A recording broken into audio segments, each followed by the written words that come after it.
this case is perhaps in this Fourth Republic the most high-profile case, the election petition case, which engaged the attention of this nation for well over 8 months, and judgment spanning 588 pages was delivered. But in my research preparing for today, I noticed that you stand out as delivering the most far-reaching judgment. We recall it was a 5-4 decision. You were in the minority, dissenting with JVM Doche, his lordship, who advocated a rerun only in affected polling stations. Justice Julius Ansah also advocated a rerun in only affected polling stations. You can find that on page 101 of the judgment.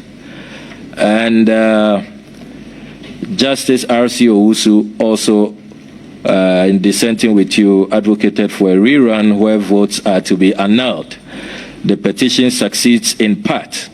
You can find that on page 232 of the judgment.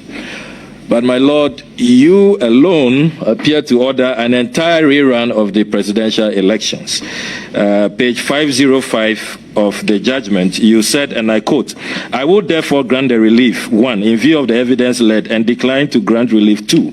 I, however, as consequential order the second respondent, that is the Electoral Commission, to organize an election to elect a president, as I cannot rely on an election which was seriously fraught with all the malpractices, irregularities, and statutory violations proved in this petition, to declare the first petitioner as having been duly elected."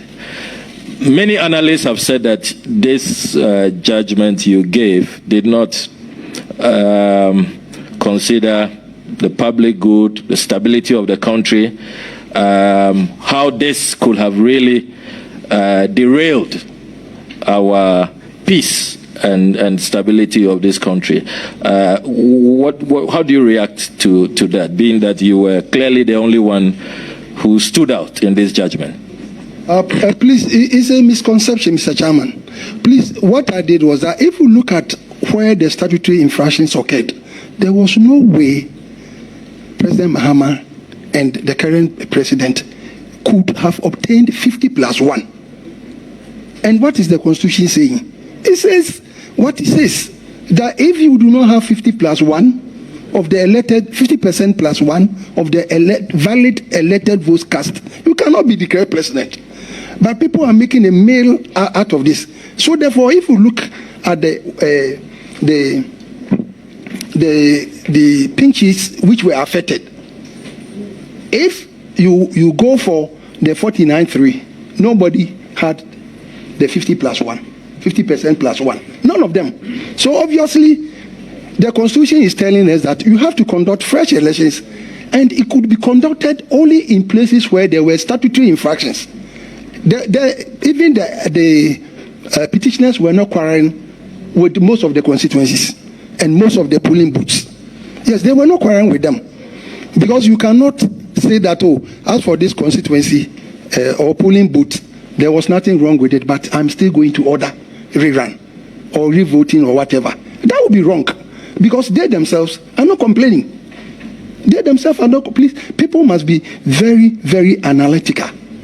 We in Ghana couldn't have denied ourselves of the president. Yes, but by virtue of the fact that the elections, to me, was fraught with serious illegalities and even constitutional illegality, I would advocate that the judgment should be read as a whole, because whichever way you look at it, none of them, the two contestants, could have obtained 50% plus 1. So obviously, we couldn't have lived without a president, and the EC was enjoined by the Constitution to have conducted fresh elections in the area affected.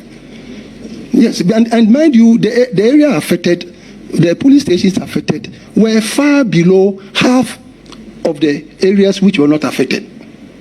Yes, of the 26,000 police stations or whatever, they were quarreling with about 11,000.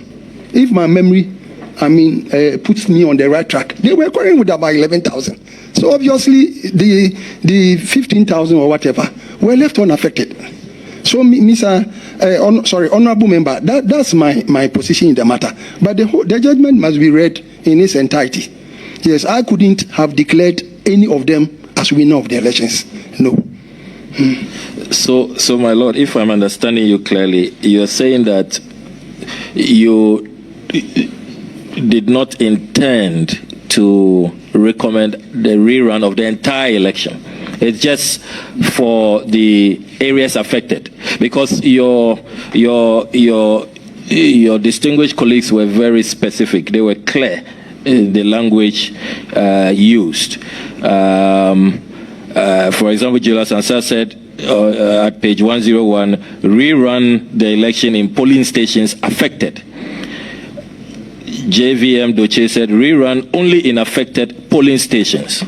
But you were very general, and that is what has lent credence to this, what you are calling a misconception.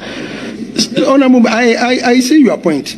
But then going back to my answer, you see, if something is perfect, what do you do to it?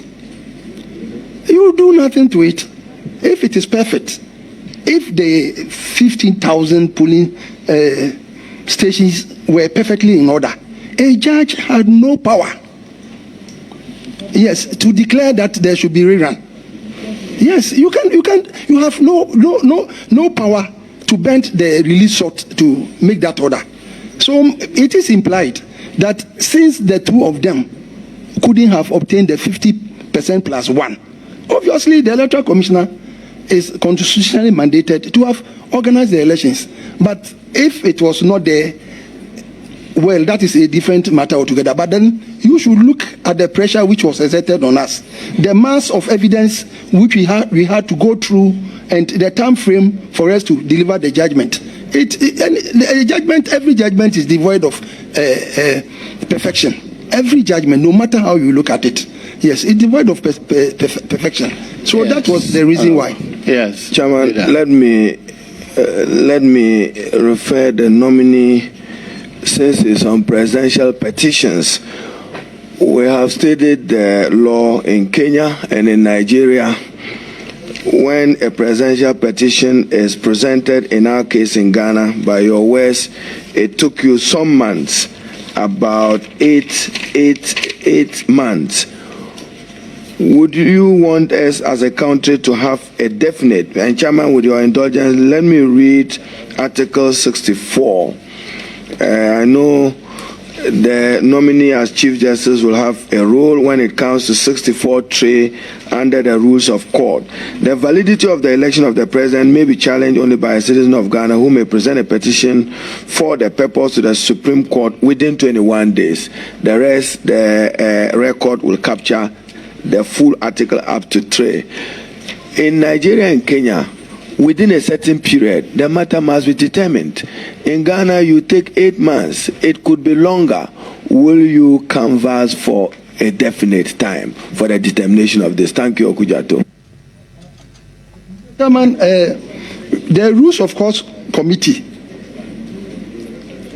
which is mandated by the Constitution to come out with the rules to, regulate election petitions, came out with new rules meant for the 1916 elections, and we had 2016 elections, and we had a workshop at Senchi for about 3 days, and we went through it, and I am assuring you that it will never be what we had earlier. So I cannot, Chairman, what will it be? No, it will be shorter. Which shorter in terms of period for our record? Yes, in here, I cannot tell you that it will take about 1 week or 2 weeks, because Mr. Chairman, the Constitution makes provision for somebody to stand in the stead of the president. Yes, and justice hastily administered may not be justice at all. Yes, but we tried in the old rules to fix the timelines for about 42 days. And if it is clear to honorable members, then it means when the election petition is presented, we can, get rid of it within that shortest possible time. And that is under the rules just for 42 days. And I think it will certainly put pressure on us to determine the petition if and only if it comes. But for the time being, if you are dealing with justice, please, at times you have to be very patient.